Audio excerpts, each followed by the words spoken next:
Ok, alors, c'est quand tu veux.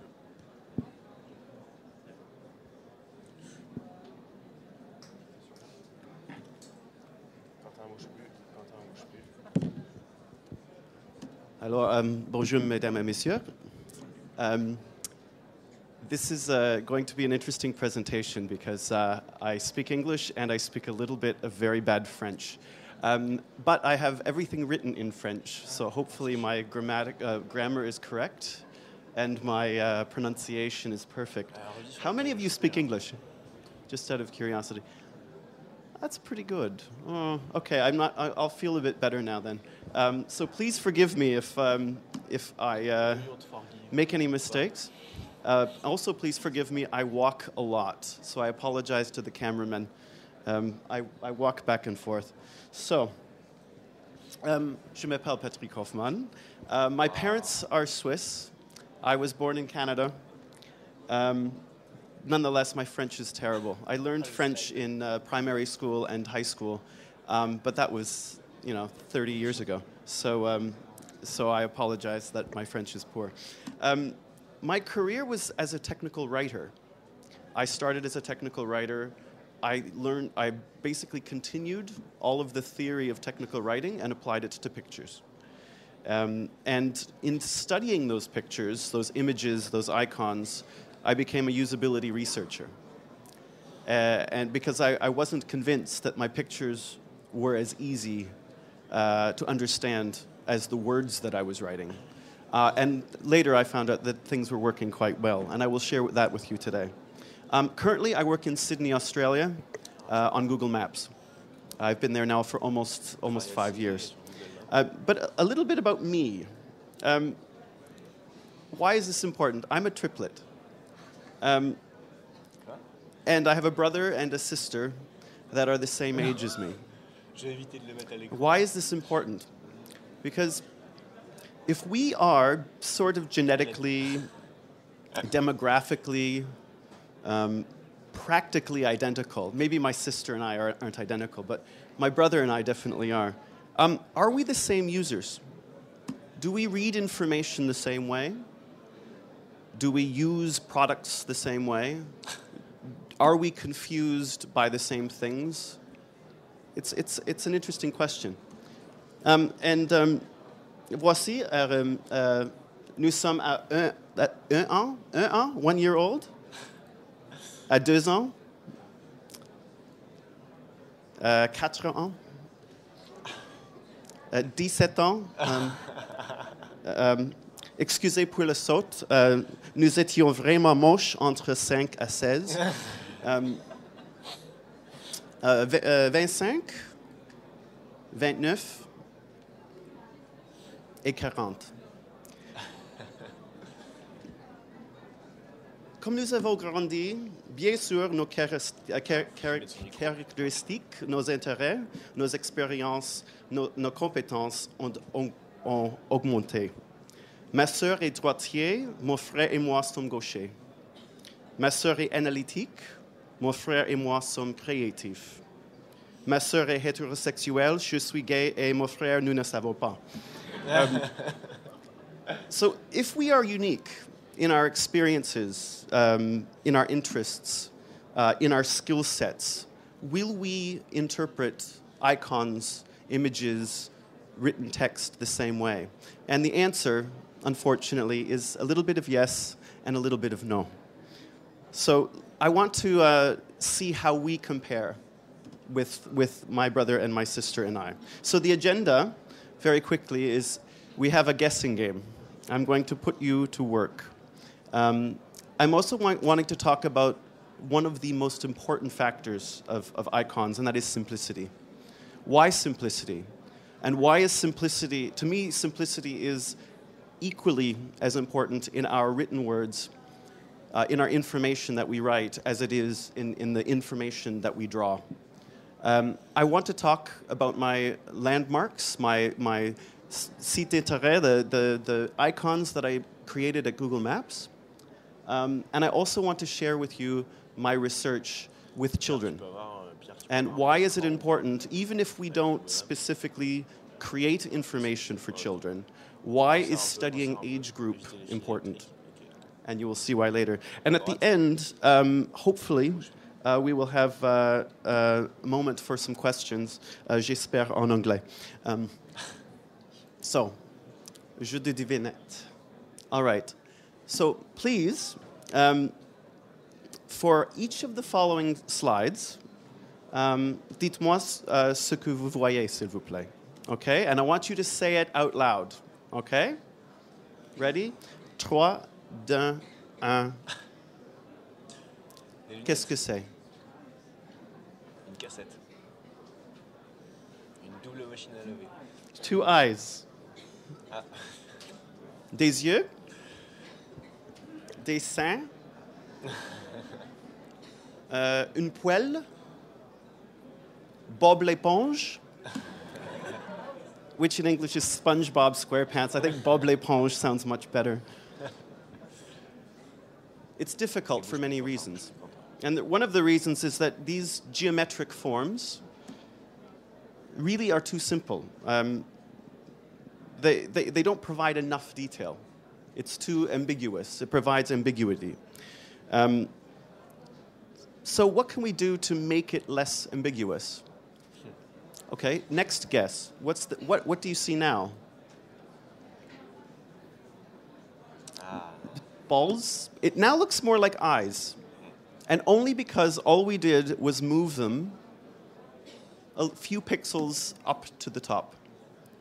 And this is the challenge with creating icons on maps for me at Google, is that my icons are 12 by 12 pixels, 12 par 12 pixels. Wow. And so any slight movement makes a dramatic, considerable change in the icon. What if I added one line? Wow. Now it's Bob l'éponge, almost. Amazing that one line can have a dramatic impact on the meaning of this image. It's no longer a stove. It's probably a face, a facade. Now what if I moved those objects together?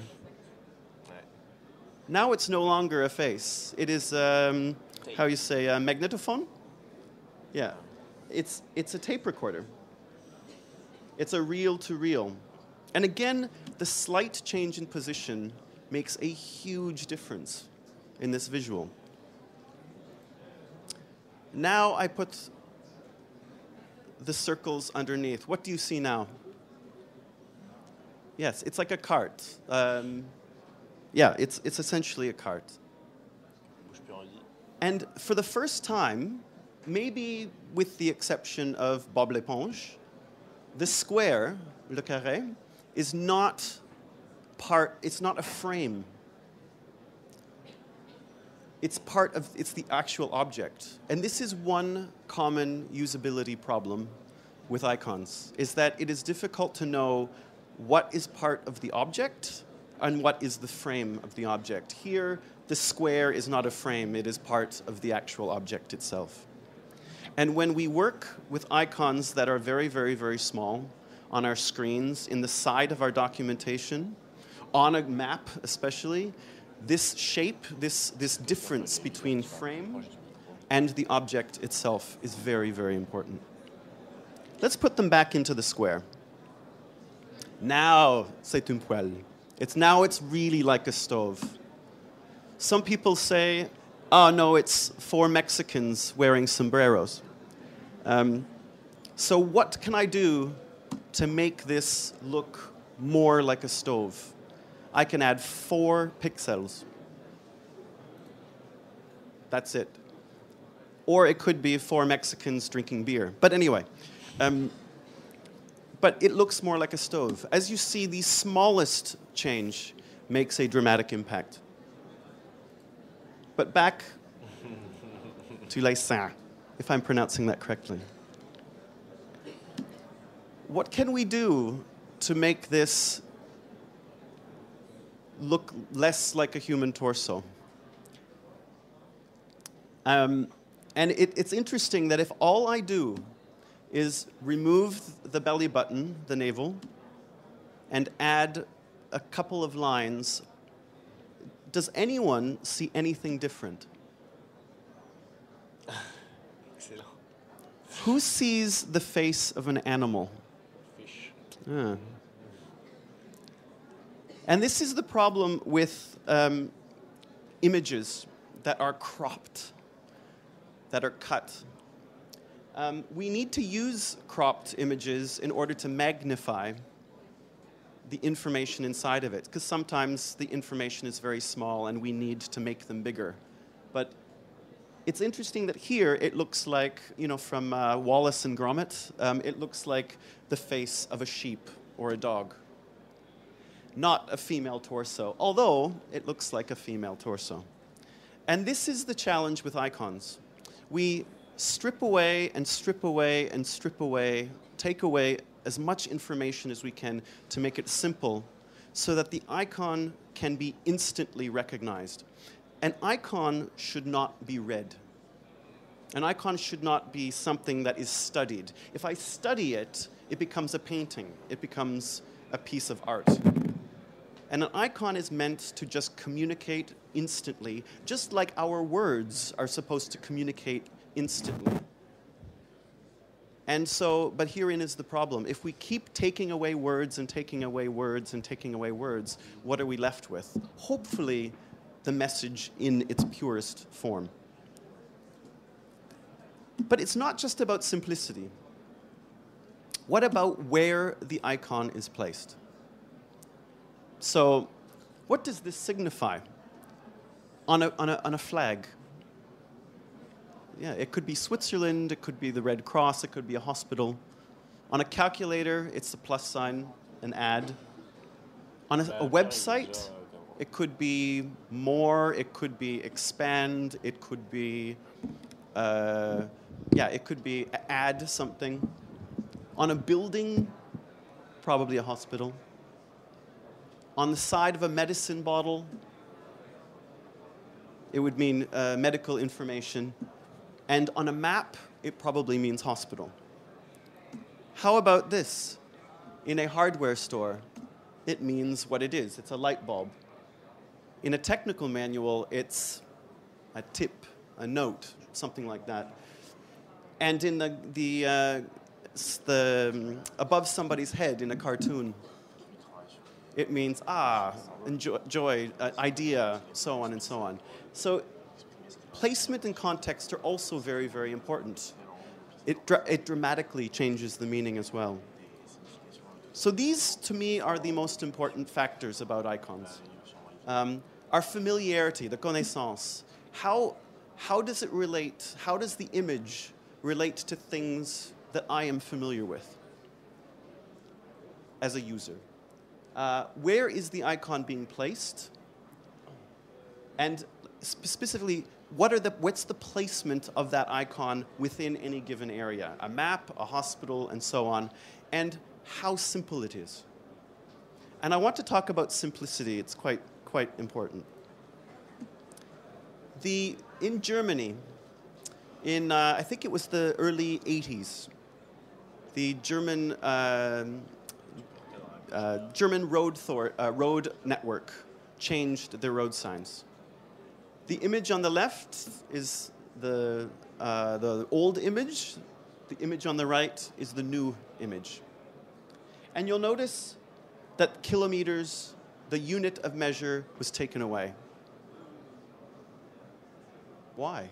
It makes it simple, but also because at a far distance, when you see a road sign, you see it 1 kilometer, 800 meters, 600 meters, 500 meters, 400 meters, 300 meters away from you, and it approaches you at high speed. At a far distance, that sign on the left looks cluttered. It looks complex, and maybe there's ambiguity inside of it at a distance. Whereas this looks like a number and can be recognized as a number at a much further distance. So they took things away that were unnecessary. Now, the man on the left and the man on the right. The man on the left was the original icon. The man on the right was the new icon. The man on the left looks like he's 50 years old, gallant, determined, definitely male. And the one on the right, we don't know. And this is the whole point of simplicity in iconography. To me, the one on the left, the one on the right is not as visually pleasing, but it is a piéton, a pedestrian in its pure form. It is not a 50-year-old male, determined, gallant pedestrian. It is just, this is a piéton. It could be male, it could be female, it could be young, it could be old. And if we try to simplify an icon to its purest form, we have an effective, usable, friendly icon. What we do is we take away all of the adjectives. Take away male, take away old, take away determined, and you are left with an icon in its purest form. And Otto Eicher was the original designer of these for the, I believe it was the 1960 Olympics in Mexico City, and then again in Munich in 1972, and again they were reused in Montreal in 1976. It's dramatic how more usable the icon on the right is, really, than the one on the left. Again, describe for me the horse rider on the left. It's definitely a male, probably in his 50s. The one on the right, we don't know. Again, horse riding in its purest form. What about this car? Describe the car. The car on the left, a 1950s Opel. Maybe not a Citroën, I don't know. You can describe many things about the car on the left. The car on the right is just car. And that's what icons need to do, is just convey a message in its purest form. So, enough about simplicity. What about my landmarks, my sites of interest? Yeah, sites d'intérêt. These are very important. Because back in 2007, Google hired me. They asked, we need to visualize place on a map. Why do we need to visualize place on a map? It's because in places like Bangalore, India, many of the roads have no names, no numbers, and it's not just in Bangalore. It's throughout Japan. Parts of Japan have areas which have no street names and no numbers, like in Osaka. And so we needed a way to help people find directions without names and numbers. So what do we use? We use landmarks. And there are ways for us to identify, yes, I'm in the correct spot. I'm at CNIT, I'm at La Défense, so on. And so this was a challenge because we needed to add how many icons to the map. I created about 360 for different businesses, different transit modes of transport, different places of worship, and so on. The effect was to try and internationalize as much as possible. One icon for the whole world. But this is a problem, and here is why. How do you visualize a bank for an entire world? One symbol. Is it a dollar sign, a yen sign, a pound sign, an euro sign? We didn't want to localize the icon. We wanted to have one icon for the whole planet. And again, at 12 by 12 pixel, this is difficult. And so I ended up with the centime, the 100 bill note. Sorry for those at the back, but yes, there's a $100 bill at the bottom, a 100 euro bill at the bottom. Again, the idea is to make it very, very, very simple. I tried coins, but coins they looked like silos, they looked terrible. And again, at 12 by 12 pixels, this was the image that worked the best. A hospital. One image for the whole planet. We tried many variations. Originally, I used the Red Cross and the Red Crescent. Unfortunately, the Red Cross organization and the Red Crescent organization do not allow the use of that symbol to mean anything but the Red Cross and the Red Crescent. So I had to use something else. In Israel, we had to use the Star of David. And so I decided maybe we should use just the letter H. And that worked very well until my engineers in Korea came to me and said, you can't use the letter H. We use that letter for hotels. And I said, oh, well then we can't use the letter H. I use a bed for hotels. And they said, we use a bed for hospitals. So I found out later, with some research, that only 2 printed maps in Korea used a bed for a hospital. So it's good to do your research. So the engineers were not correct. How about a stadium? If we don't know what sport is being played inside a stadium, and sometimes it's a musical stadium, sometimes it's a sports stadium, how do we visualize a stadium? And I tried to say specific to tennis or baseball or football or athletics. And in the end, I used a dog dish, un plat de chien, is that right? And a bedpan. So, like that you pee in the hospital. Yeah, it's a bedpan and a dog dish. Why did I use that?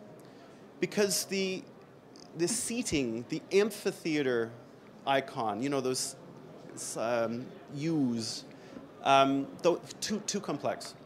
This was very, very simple, and it always sits next to a name. The name is, SFR Stad or something like that.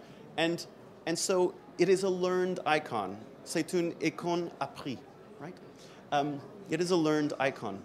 So when you see it once and you see it next to a stadium name, it's like, that's not a bedpan, that's not a dog dish, it's a stadium. It's not perfect, but that's why learned icons are actually quite important. Last, religious buildings. This is the most sensitive for many reasons. How do we create one symbol to symbolize religion, any place of worship on the whole planet? What I did was I took the 11 most popular religions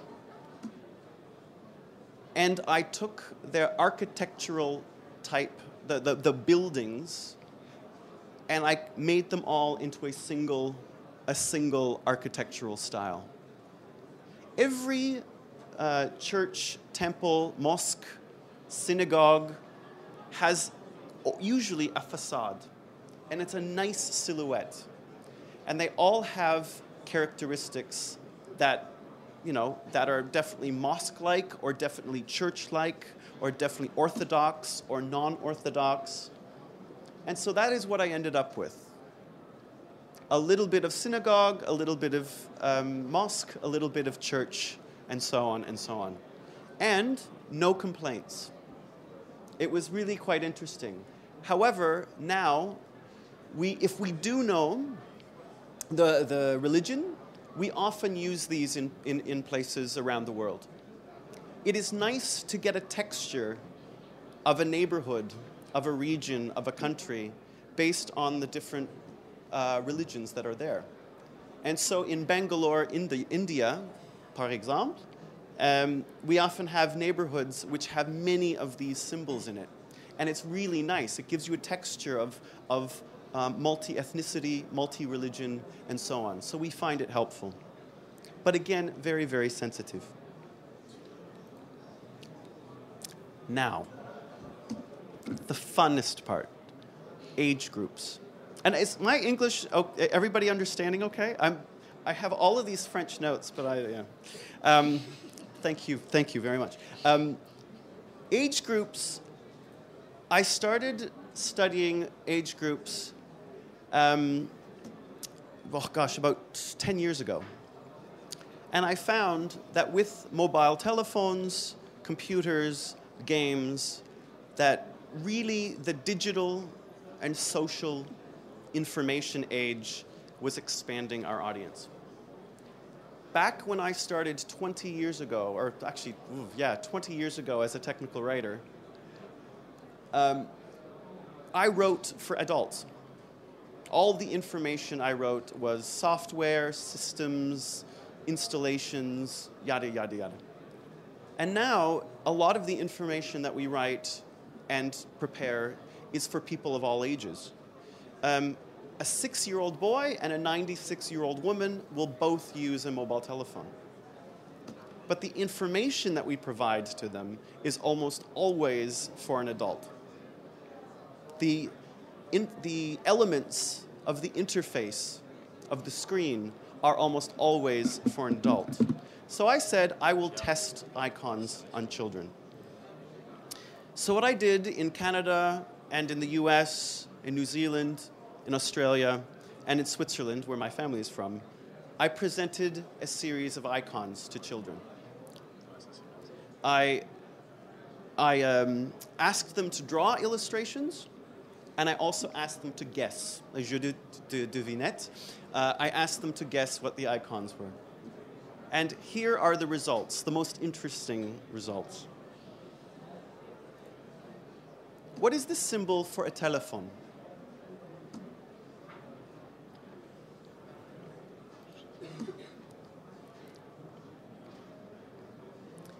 It is interesting that most children, and not most children, actually in Switzerland and in parts of Canada, children thought, like 5 to 8-year-olds, thought that this meant telephone number. Not telephone, but telephone number. And I asked, why telephone number? And they said, on the television, in my parents' magazines and newspapers, this symbol always appears next to a telephone number. So this is why it is a telephone number. I said, yeah, but what is the symbol? What is the object? And they were like, I don't know. It's just an icon. It's like the and symbol. It's just a symbol. We don't know its origin. It's just a symbol. I said, well, how would you draw a telephone? And this was the one that they chose. This is the one that they constantly drew. That is, to them, a telephone.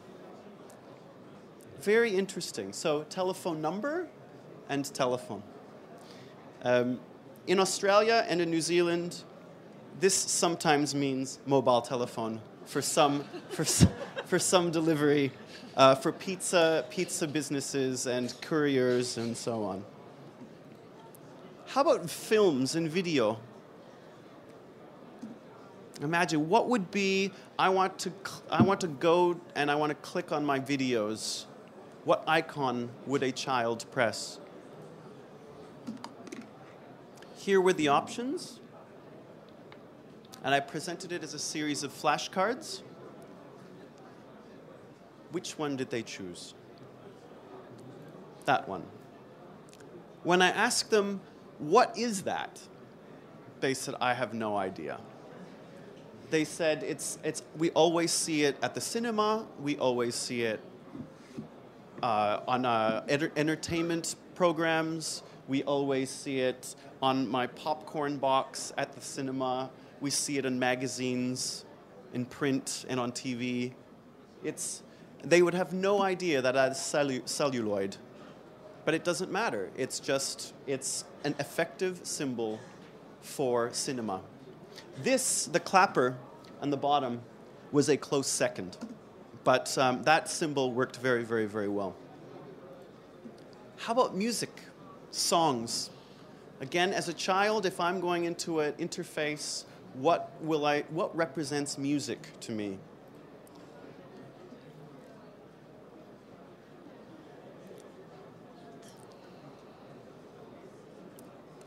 This is the one they picked. Again, a majority. This was a close second, but this is the one that was the majority, between 5 and 15 years old. And they said, I see this icon. The children said, I see this icon on my PlayStation. I see it on my laptop.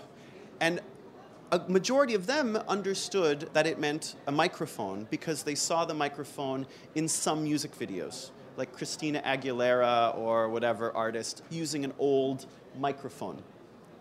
So it's just what they're familiar with entertainment. This symbol, the musical notation, for about 40% of them meant ringtone, not music. However, depending on the context, it can mean music. Depending on the placement, it can mean music. But often for mobile technology, there's a distinction between the two. To write. Ah, mon Dieu. This is the symbol to write. All of these symbols were artistic. These symbols are to draw, to doodle, to make calligraphy, not to write. However, children found it interesting in user interfaces, on a screen, on word processors, that they see this symbol a lot to mean to write. But they find that interesting. They find writing is all about writing. And writing with my fingers, not with a pen. To save a file. Have any ideas in your head? This was an interesting one. They thought that this was a building. They had no clue. They said that must be some computer building or a manufacturer that stores information. They had no clue what this was. But this is an interesting one. This is a learned icon. Most 5 to 15-year-olds have never seen a floppy disk. However, my nephew, 4 years old, his name is Aiden, he was making a painting on his computer, and he made this beautiful picture, and I said, what will you press to save that picture? And he says, I'm going to press the garage button. And I said, the garage button? He goes, yeah, it's a garage. That's where you store things. It's brilliant. It doesn't matter if the interpretation is incorrect. The message works. The icon works. The image works. And so you can read anything into it as long as it works. And so I really, really enjoy that. Most children, not my nephew, but most children recognized the idea of the folder, the file folder, the fiche. And it's very much an office image. I thought that's a very business, very, very, very office-oriented image. However, children use folders for art class in school, for their documents, their report cards, and so they are familiar with that icon to mean that's where you save things. But again, they think of it as very artistic. Anyway, that was the image that the garage. Remember the garage, yes. But most of all, the idea of turning something on and turning something off. Around the world, we have different ways of conveying on and off. However, and again, I apologize, there's this dance happening at the back of the room where people go up and down. Anyway, this is probably the best example of a learned symbol. Children as young as 2 years old know what this symbol means. It means to turn on and to turn off. Why? Because it is learned. The first toy that they use that has a battery, a pile inside of it, has an on-off button. And the on-off button will likely have that symbol on it. So from the age of 2, the formative year, they will learn this symbol, and this symbol will remain with them for the rest of their life. I don't think it's going to change anytime soon. But the origin of that symbol is from electrical engineering, from electronics. It means un circuit interrompu, interrupted circuit. It's insane. But this is what is being used to represent on and off. Again, it's learned. There's no more advantage or disadvantage to that. So be aware that not all images, not all icons have to be intuitive, but you have to understand what the user is familiar with. And if they are familiar with that icon at the age of 2, it's a safe icon. So the impact of age groups on our information is really, really, really important. I think if we ever try to, we think about localization and internationalization as regions, as languages. And actually, it's not just about regions and languages and cultures. To me, 5 to 15-year-olds are their own region and language and culture. And we must address them. We must, because they are getting older, they continue to use our mobile telephone products, our screen interfaces, our systems. They don't like to read technical documentation, but they do use our products. And when we build icons and help into our information and assistance into our information, these icons are very, very, very important. But like our users, our icons will grow old as well. So I think that old telephone icon, maybe over time it will be replaced by the mobile telephone icon. But I still think, for another 10 years or so, it will still be recognized. The power symbol, the on-off symbol, that will be with us for eternity.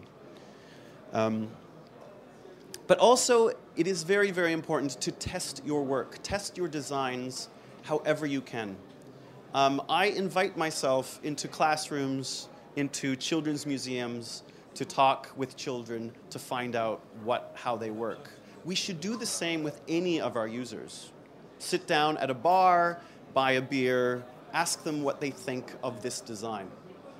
It doesn't cost much except for a beer, which is okay.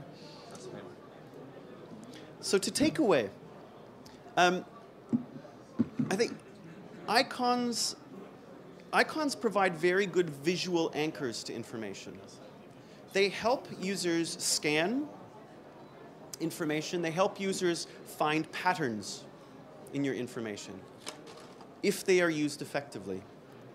And those visual anchors are almost like bullets.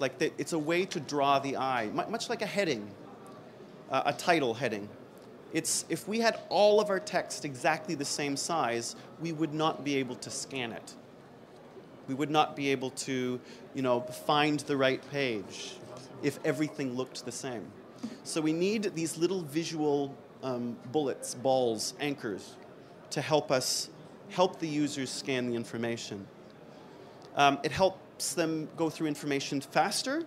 It also, in my testing, helps users memorize the information that they have, because the paragraph or sentence is linked to a symbol or an icon, and that definitely helps.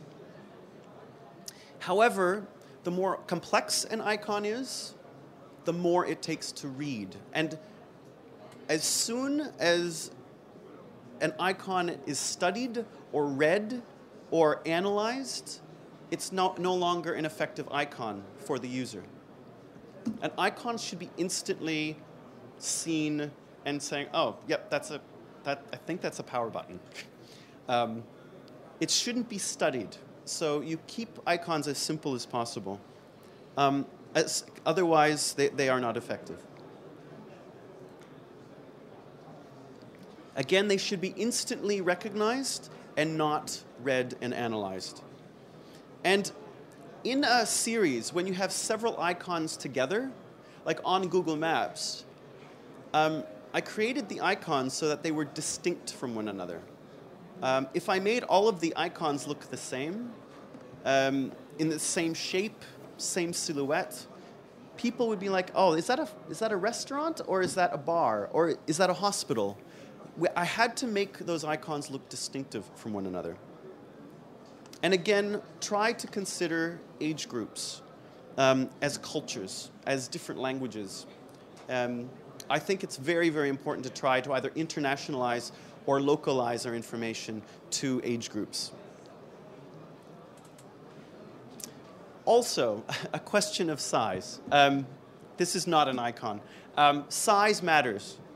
If you are creating your own icon, try to draw the icon at its actual size. So if it's for Google Maps, the icon is 12 by 12 pixels.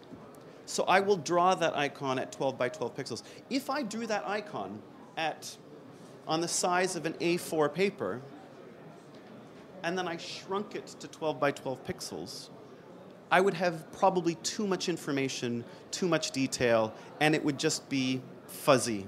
It would be messy. It is really important if you have an icon in your, on your website, in your information, draw it at actual size so that it becomes much more simple. Drawing an icon when it's small forces you to get rid of extra detail. It forces you to be minimalistic. It's like if you are asked to convey an entire procedure in one sentence. It forces you to take information away. It forces you to really craft and really think about what is important. And this is why icon design is very much like technical writing. It's the act of creating something in its purest form. Oh, that didn't turn out. Oh, my apologies. If you don't have the capacity or the skill to draw an icon, there are many places you can find free public icons for commercial use. And I apologize, this is supposed to be a different color. There are these websites available where you can find icons for download. Many of them, not all of them, are free for public commercial use. Especially commons.wikimedia.org. There they have original vector files for many, like road signs, warnings, several different types of information and documentation, several industries, and many of those icons are free for public use. But you just have to check. But it is a great way to find iconography. But also at images.google.com or .fr, you can see what is the most common used symbol for power, for warning, for caution. Just do a search and you can see what is the most common symbol. And instead of grabbing the images from there, go to any of the free the free icon sites and find the images and information there. But I will read out for you here because it is hard to read. This is AIGA.org. That is the American Institute of Graphic Artists. They have all of the icons that you see here are from the American Institute of Graphic Artists, and it is all free for use. Dafont, DAFONT.com, is a font website, a typeface website, and there you can find ideas, and it's just fonts that have nothing but images in them. It's fantastic. Obviously, commons.wikimedia.org, the Noun Project, thenounproject.com, and that is very similar to commonswikimedia.org. It's just a very nice UI. And of course, images.google.com. And last but not least, a few other messages I have for you. Méfiez-vous du tomber. I love this icon. It's trapped in time. It's wonderful. That was from Arizona. I don't know why. And this was from England. If I'm going to crash into a car, why do I have a cracked window? Like that's a crash into a cow. There's a small little crack in the window. I think that's an unnecessary detail. Anyways, thank you very much. Are there any questions? And hopefully in English.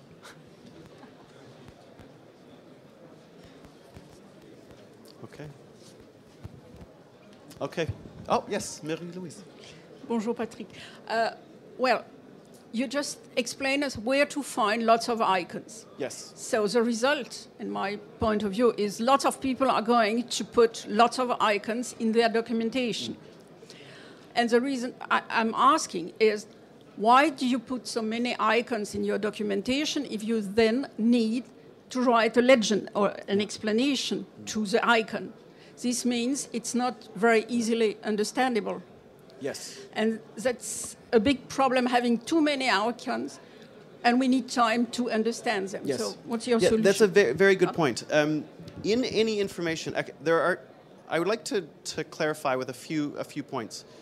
If we are going to use icons in our information as a visual anchor, so an assistant to a heading or a different type of information, then the icons can be very helpful if they are distinct enough from one another, but also they should not require a legend per se. But that said, if it sits next to a title, the title is the legend.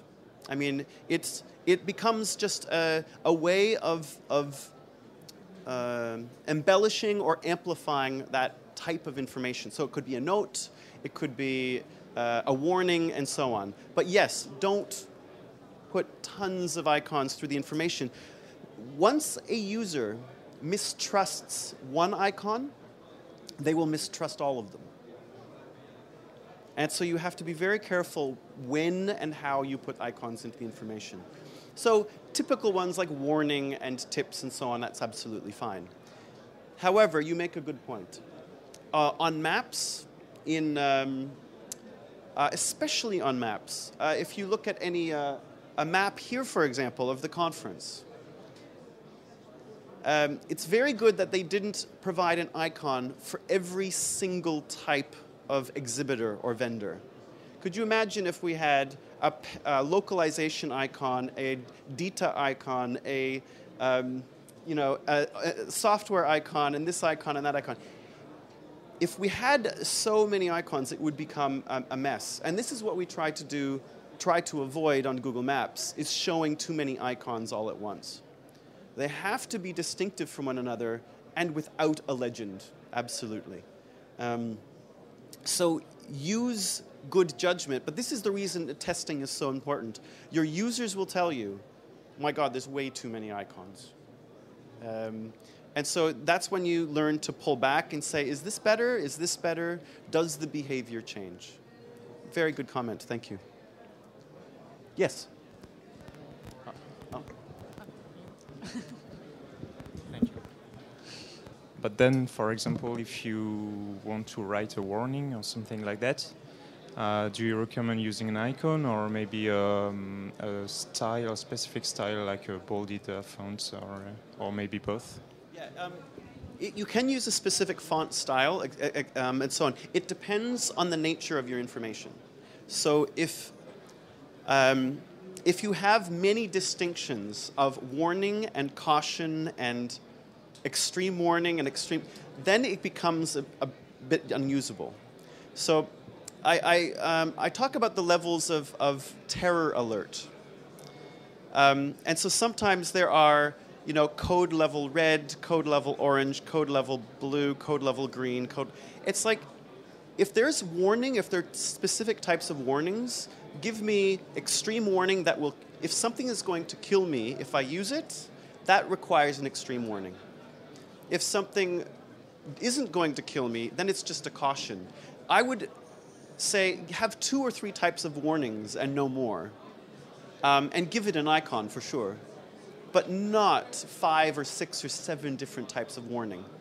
I do know that the ISO, the International Standards Organization, have many different standards on this. But I find in actual usability testing that, and in most applications, which do not involve danger, it's just software, you do not need 5 different types of warning. Just have, something could go really wrong here, that's extreme. Here's a tip or here's a caution, that's fine. But not more than 3 types of warning. But I find for warnings just that nice, for me, a caution triangle and the octagon. Octagon meaning danger and the triangle meaning caution with the exclamation mark inside. But nothing more than that. Very good question. Sorry. The story about warnings and why I'm against warning signs. Il y a des études qui ont été faites sur la compréhension des signes d'avertissement. Ça a été fait par des universitaires très longtemps. Résultat, les signes d'avertissement, tout ce que vous écrivez là-dessus, ne servent à rien. L'utilisateur ne les lit jamais, et surtout si c'est bien écrit en gras et encadré. Il y a des études de usability, de eye tracking, suivi oculaire, qui ont démontré que l'œil passe au-delà de l'avertissement. Résultat, ça ne sert à rien, ça ne réduit pas le taux d'accident. Il y a des publications énormément là-dessus. Wow. Okay. Et bien sûr, il y a quelques normes, mais de toute façon, la plupart maintenant des rédacteurs mettent tous les avertissements dans les 5 premières pages. Vous avez une kyrielle d'avertissement. Que fait l'utilisateur? Il va chercher à la page 30 l'information dont il a besoin. Il ne les lit jamais. D'où la question, pourquoi les mettre? À part noircir du papier. There is another question, which is interesting with people who are trying to migrate to their documentation to mobile phone and to tablets. As soon as you have lots of icons, if I'm not mistaken, you may have a lot of problems because of displaying those icons on the right place on your iPhone. So maybe it's interesting to think about, is it really necessary to have so many icons?